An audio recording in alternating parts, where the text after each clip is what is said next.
Jeff's journey, St. John to Gaza. 9 days out from Cairo. Hi everybody, just checking things off the list. I've got my visa, got flight tickets, hotel booked for the first night in Cairo before we start marching to Rafah. And things have taken off. Like, I don't know what it was, maybe less than 3 weeks ago, there was 8 people signed up to go from Canada. Now we're at 80. In fact, they've had to actually stop accepting applications just because logistically they aren't able to manage more than 80 to 100 people. And the same thing is happening in the delegations at all the countries. We're looking at potentially thousands of people arriving in Cairo on June 12th, and the exact numbers we don't know yet.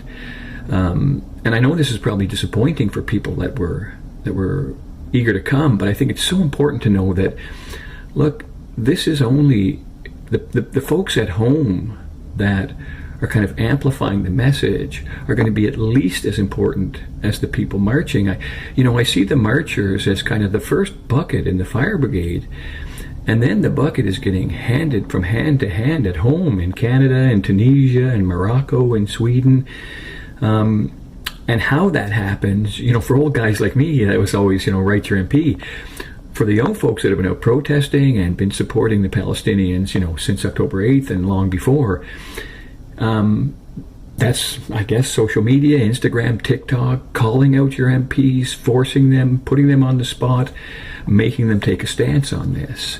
And it feels to me like things really are turning on this. When I think of what's happening around St. John, it feels like to me that people are recognizing, without understanding the geopolitics of the Middle East, that what's happening in Gaza is just horrific. It's barbaric.